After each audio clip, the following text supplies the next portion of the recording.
오늘 하나님의 말씀은 요한복음 1장 1절에서 5절의 말씀을 다시 한번 읽고 말씀을 나누도록 하겠습니다.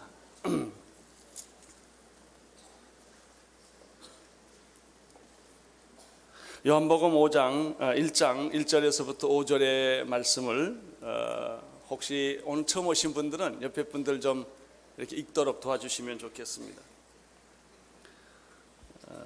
찾으셨으면 같이 5절까지 읽도록 하겠습니다. 시작. 태초에 말씀이 계시니라. 이 말씀이 하나님과 함께 계셨으니 이 말씀은 곧 하나님이시니라. 그가 태초에 하나님과 함께 계셨고 만물이 그로 말미암아 지은 바 되었으니 지은 것이 하나도 그가 없이는 된 것이 없느니라. 그 안에 생명이 있었으니 그 생명은 사람들의 빛이라. 빛이 어둠에 빛이 돼 어둠이 깨닫지 못하더라. 아멘. 오늘 제가 할 설교는 4절 전반부에 있는 말입니다. 그 안에 생명이 있었으니, 이것이 오늘 제 설교 제목입니다.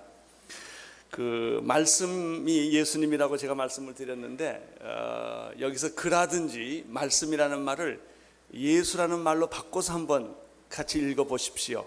굉장히 이 글이 선명하게, 말씀이 선명하게 보여집니다. 한번 같이 다시 읽겠는데, 말씀이라는 단어나 그라는 말이 나오면 예수라는 말로 바꿔서 한번 읽어보겠습니다. 시작.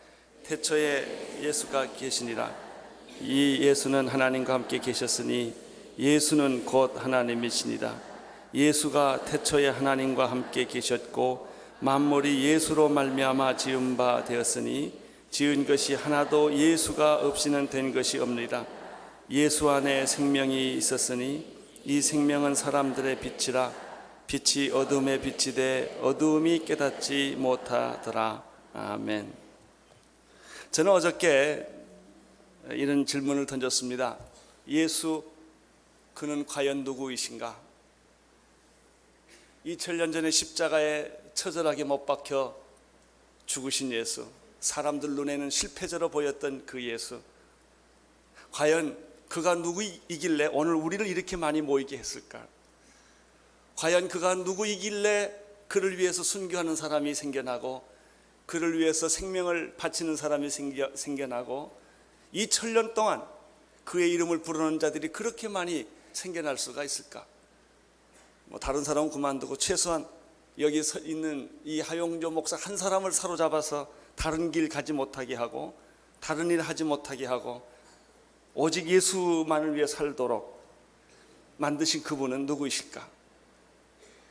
아무리 진리가 위대하다 할지라도 그 진리를 위해서 자기 생명을 바치는 그런 진리는 별로 없어요. 그냥 진리를 받아들일 뿐이지 자기 사상으로 가지고 있을 뿐이지 그 진리를 위해 살고 진리를 위해 죽고 진리를 위해서 자기 생애 전체를 바치는 그런 진리는 없습니다. 예수. 만약 그분이 2000년 전에 죽어서 무덤에 갇혔다면, 살아있는 분이 아니라면 이런 역사와 기적이 일어날 수가 있을까? 전통적인 기독교 가정에서 태어난 저는 이북에서 피난 나와서 부모님 손에 따라 이남으로 피난 왔습니다. 저희 가정이 지탱하고 있었던 것은 돈도 아니고 명예도 아니었고 성경책 하나였습니다. 저희 부모님은 이북에서부터 예수를 믿고 그거 하나 가지고 살아오신 분이기 때문에 피난살이에 예수님 한 분으로 우리는 모시고 우리 가정이 지냈습니다. 그래서 저는 행운하였죠. 태어날 때부터 찬송가 소리, 기도 소리 속에서 태어났고 제가 자라나는 분위기는 전부 기독교적인 분위기였고, 저는 어렸을 때 기억이 하루에 2번씩 가정 예배를 드려요. 아침 저녁으로. 우리 아버지가 목사도 아닌데 아무튼 새벽기도 빠지지 않았고, 아주 그런 분위기 속에서 자랐습니다. 지금 생각해 보면 그것은 행운이었고 축복이었고 은총이었다고 생각이 듭니다. 그러나 제가 이성의 눈을 뜨고 성숙한 나이가 되었을 때 질문이 생겼습니다. 그렇게 우리가 열심히 믿는 하나님은 과연 진짜인가? 하나님이 계시면 어떤 분이실까? 그냥 믿었지 제가 그분을 만나보거나 그분을 경험해 본 일이 없기 때문에 그냥 안 믿으면 큰일 나니까, 안 믿으면 집에 못 돌아가니까 그냥 믿은 거예요. 그리고 또 그 교회에서 사는 게 너무 재밌고 뭐 중학교 고등학교 때 뭐 왕년에 회장 부회장 안 해본 사람 어디 있겠습니까? 아무튼 다 그러고 이제 살았는데 성숙한 나이가 되어서 믿음에 대한 회의가 생기기 시작했어요. 정말 예수가 부활했을까? 예수님이 정말 살아계실까? 누가 그렇지 않다면 대들고 싸우지만 내 자신 앞에 돌아와서는 의심을 하는 것입니다. 세 가지 질문이 있었어요. 예수 그리스도는 정말 하나님의 아들이실까? 정말 예수님이 부활하셨을까? 정말 예수님이 지금 여기 살아계시는 것일까? 뭐 등등 그런 질문입니다. 재수를 한 것은 저에게 큰 축복이었습니다. 그것이 이 문제를 심각하게 생각하게 했고 이 문제를 덮고 살아왔던 나에게 다시 한번 그 인생의 문제를 진지하게 생각하게 했습니다. 그러던 중 저는 CCC라는 학생단체의 수양회에 참여하게 되었고 놀랍게도 고민하고 갈등하고 겉으로는 예수를 잘 믿고 겉으로는 정말 모범신앙생이었던 내가 안에서 속에서 갈등하고 있는 나를 하나님이 아시고 하나님이 나를 부르셨습니다. 저는 그때 처음으로 예수님을 만났습니다. 그냥 마음으로 예수님을 막 믿고 받아들이고 영접한 것이 아니라 정말 예수님을 만났어요. 저는 내 생에 지금까지 목사가 돼서 살면서 예수님을 그렇게 뚜렷하게 본 게 두 번이에요. 바로 이때였습니다. 회의와 갈등과 그리고 크리스찬의 집안에서 태어났던 내 자신이었지만 진짜 하나님을 만나보지를 못했기 때문에 그러던 나에게 하나님이 어느 날 새벽에 주님은 저에게 찾아와 주셨어요. 예수님을 처음 만났을 때 감격은 30년이 지났지만 아직도 제 가슴에 어저께 일처럼 생생합니다. 저는 그날 하루 종일 아무것도 먹지 못하고 주님이 내 영혼 속에 들어왔던 이 사건 때문에 하루 종일 눈물을 흘리고 콧물을 흘리고 설명할 수 없는 감격 속에 살다가 저는 그날 밤에 주님이 피 묻은 손으로 기도 속에서 나타나셔서 2000년 동안 너를 기다려왔다. 나는 내 죄를 위하여 죽었나라. 나는 너를 2000년 동안 사랑했노라. 그러시던 그 주님, 흰옷을 입으시고 그리고 내게 다가오셔서 나를 안아주시던 그 예수님, 이것을 저는 잊지를 못합니다. 그런 일이 자주 있었던 것은 아닙니다. 그러나 그 사건은 내게 너무나 선명했고 너무나 분명했습니다. 저는 그날 밤 하룻밤을 잘 수가 없었습니다. 왠지 그렇게 회개하고 싶어도 회개하지 않았던 일들이 다 회개가 되고 저는 정말 주님 안에서 녹아지는 그런 경험이 제가 예수를 처음 만나게 됐던 그런 경험이 그 후로부터 지금까지 저는 한 번도 주님을 잃어본 적이 없습니다.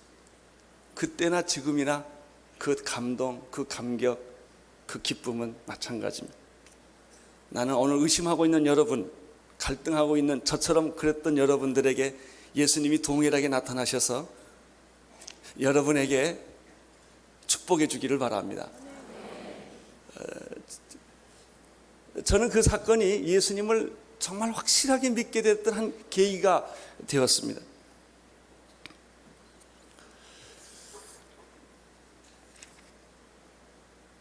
두 번째 제가 예수님을 확실하게 만났던 기억은 대학 3학년 때입니다. 예수에 미쳐 살았습니다. 낮이고 밤이고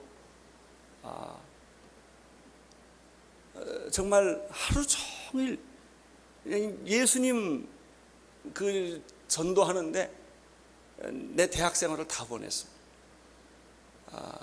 저는 기억이 그거밖에 없어요. 아무튼 제가 정릉에서 살았는데요, 밤늦게 전도하고 집에 돌아가면 만원 버스 속에서도 내 옆에 있는 사람을 만나기만 하면 사형에 대해서 들어본 일이 있습니까? 부터 시작을 해가지고 아주 못살게 굴었습니다. 그렇게 열심히 전도하던 어느 날 제가 폐병에 걸렸습니다. 그 대학을 한 학기를 휴학하게 되었습니다. 그리고 격리 수용을 해서 치료를 받고 있던 밤 1시에요. 성경을 아주 많이 읽었습니다. 굉장히 많이 읽은 계기가 있었어요. 그 인생에 있어서요, 어떤 때 성경을 집중적으로 읽게 되는 때가 있습니다. 그때 여러분 성경을 밤새도록 몇 밤을 새서 몇 달을 걸쳐서 읽으셔야 합니다. 그때는 그냥 폭포수처럼 말씀이 이렇게 들어가는 때입니다. 항상 그런 건 아니에요. 어떤 때는 성경이 안 읽혀지는 때가 있어요. 그냥 형식적으로, 그냥 의무적으로 읽을 때가 있고요. 어떤 때는 성경이 내 마음이 가난해지면, 내 마음에 정말 내 영혼이 가난해지면 그렇게 하나님 말씀을 붙들고 밤이 맞도록 성경을 읽습니다. 아침이고 저녁이고 줄치면서 눈물을 흘리면서 그 성경을 읽는 때가 있어요. 그런 때가 인생에 몇 번씩 있습니다. 여러분, 그때가 여러분에게 있게 되기를 바랍니다. 그때는 귀가 열리고 눈이 열리고 성경이 눈에 퍽 들어오고 가슴이 bek히고 막 그래. 한 문장 한 문장 하나가 자기 영혼에 막 그 폭포수처럼 쏟아붓지요. 제가 그 폐병 치료할 때 그런 일이 있었습니다. 그때 밤 1시라고 생각이 돼요. 성경을 읽다가 눈물을 흘리고 기도하다가 정상적이 아닌 것 같아요. 제가 생각해도 예수 믿는 거는 약간 비정상 같아요. 이렇게 그 빠지면 말이죠. 그때 아주 뚜렷한 환상 속에서 문을 여시고 저를 찾아온 주님을 제가 봤어요. 제가 살고 있는 집은 흑담집이었는데 주님이 비 오는 날 그렇게 문을 두드려요. 저는 그 문 곁에 방이 아주 그렇게 구체적이었어요. 있었는데 너무 비 오는 날 두드리는 소리 때문에 누가 왔나 보다 나가서 와보니까 어떤 분이 비를 홀딱 맞고 보재기 하나를 들고 기다리고 계세요. 그분을, 그 거지 같은 분을 제가 모셔드렸더니 집 안으로 들어오셨어요. 비를 홀딱 맞으시고. 그래서 이렇게 안으로 들어가시라고 해서 앉히니까 그분이 예수님이셨어요.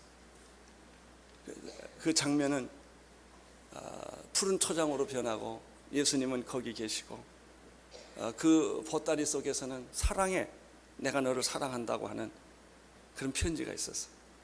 저는 그 예수님을 만나고 내가 거지가 되고 그분이 주인이 됐던 그런 모습 속에서 한없이 울었어요.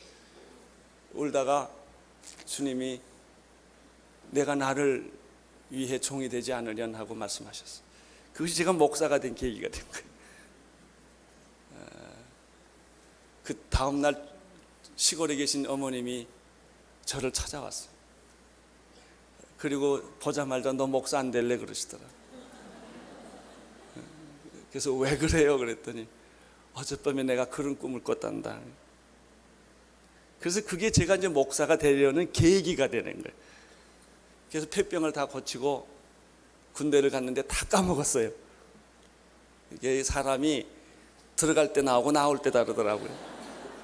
이렇게 자기가 급하면 하나님께 매달리고 좀 환경이 좋아지면 다 옛날 다 까먹는데 목사 될 생각을 다 잊어버렸더니 군대에서 또 폐병이 또 도졌어요. 그렇게 다 치료가 됐는데, 그래서 군대에서 제가 또 요양소를 또 들어갔어요. 그래서 저는 군대를 다 제대를 못하고 폐병으로 의병제대를 하게 됐어요. 그리고 또 나와서 또 하나님을 생각하게 된 거예요. 그 하나님의 음성을 생각하게 된 거예요.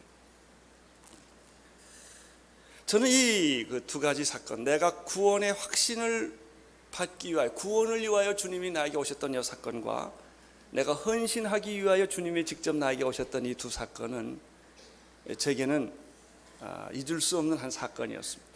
그 후로 크고 작은 많은 일들이 있었어요. 요즘은 주님이 직접 안 나타나세요. 안 나타나시고 말씀으로 주세요. 그게 더 확실하다는 사실을 제가 알게 됐습니다. 눈에 이렇게 보이는 모습도 중요하지만 눈에 안 보일지라도, 그렇게 환상으로 안 보이실지라도 날마다 나와 함께 계시는 살아계시는 주님, 하나님의 말씀을 읽을 때마다 은혜를 베풀어 주시는 주님. 저 같은 사람은 설교하는 사람이기 때문에 저는 설교하면서 내 자신이 예수님을 많이 만나요. 설교하시는 중에 주님이 계시고 역사하시고 움직이시고 치유하시고 회복시키시고 구원하시고 사람을 변화시키시고, 제가 설교를 하면 사람들이 이상하게 변하는 그런 모습을 보면서 주님이 그때 거기를 지나갔구나, 내가 설교하는데 주님이 그때 거기 계셨구나, 내 설교를 듣는 그 사람에게 하나님은 그때 역사하셨구나, 그거를 결과적으로 알게 돼요. 그때마다 얼마나 깜짝깜짝 놀라는지 몰라요. 보는 주님보다 안 보이시는 주님, 내가 만질 수 있는 주님보다 만지지 않지만 더 확실하신 주님. 저는 온누리교회를 보면서 이렇게 수많은 사람들이 저보러 왔겠습니까? 저는 그렇게 생각하지 않아요. 제가 저를 잘 알죠. 제가 얼마나 엉터리라는 걸 여러분은 몰라도 나는 알거든요. 아니에요. 주님이세요.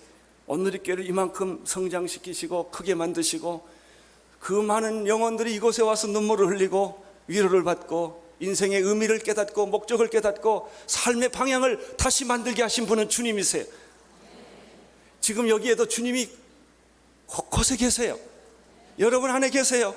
내가 설교할 때마다 그 설교를 여러분이 받을 때마다 거기에 사실은 주님이 계셨던 거예요. 저는 이 사실을 믿습니다.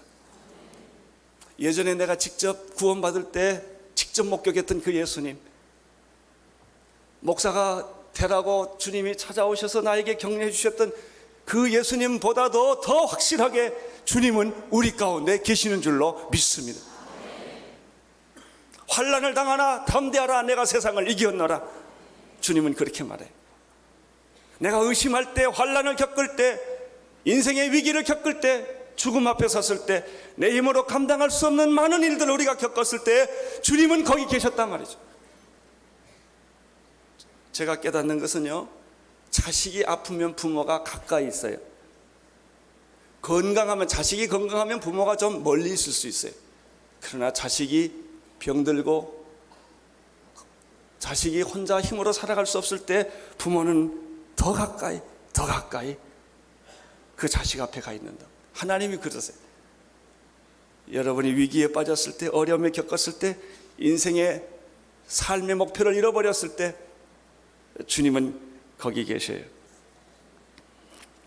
그래서 나에게 예수님이라는 분은 관념이 아니었습니다. 처음부터. 제가 그 기독교적인 가정 배경에서 태어나서 형식적으로 습관적으로 믿었을 때는 그 예수님이 관념적이었고 형식적이었어요.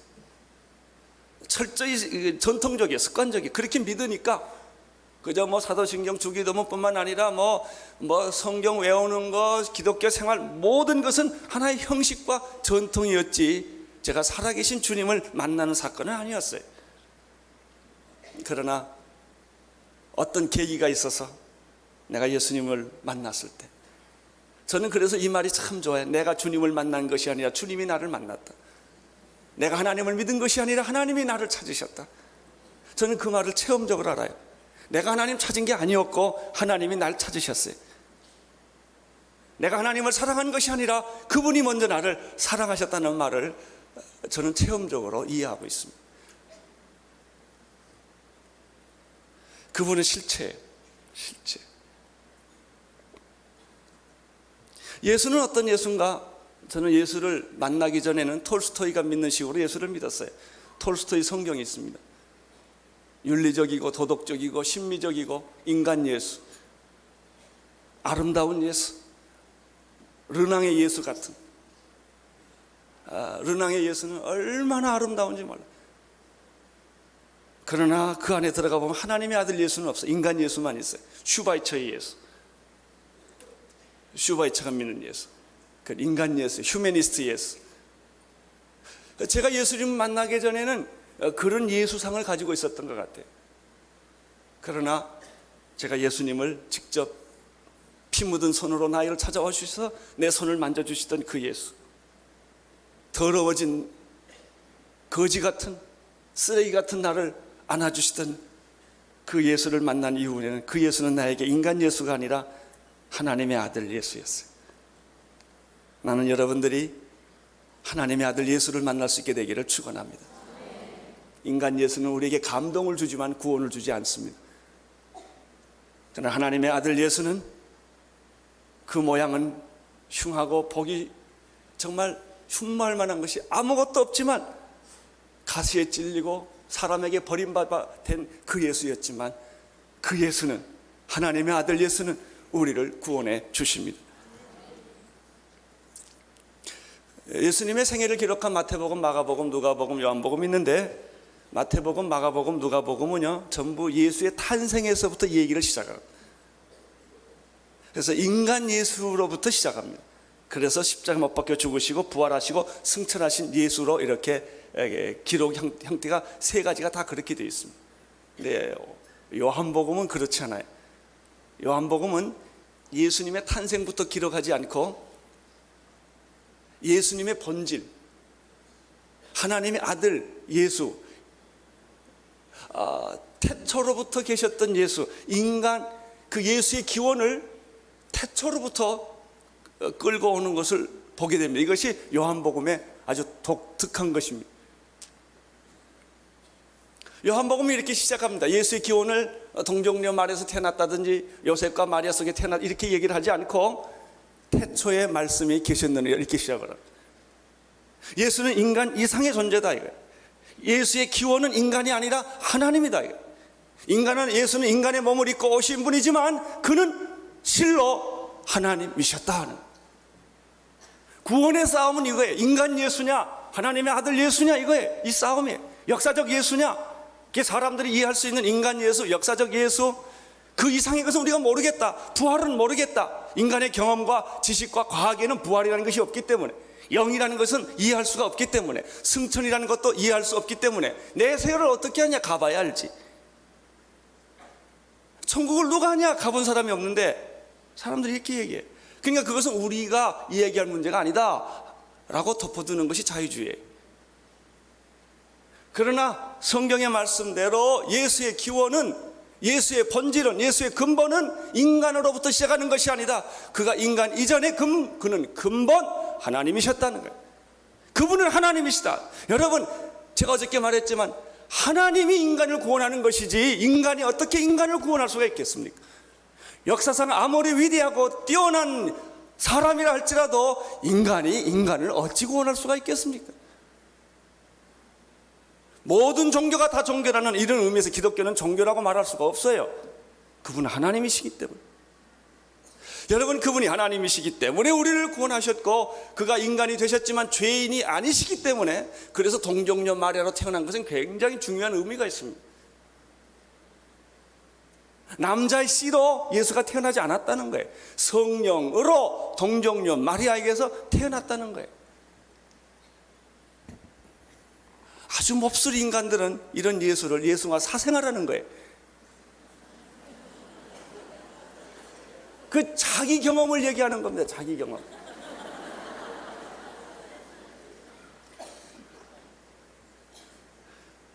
여러분, 예수는 동정녀 마리아에서 태어나야만 나를 구원해요.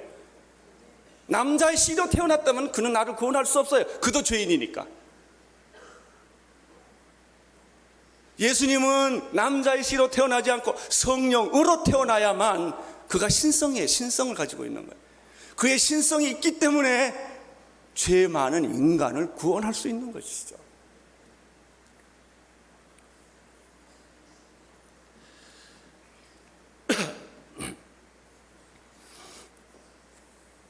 예수님은 영원 전부터 존재하셨던 하나님이십니다.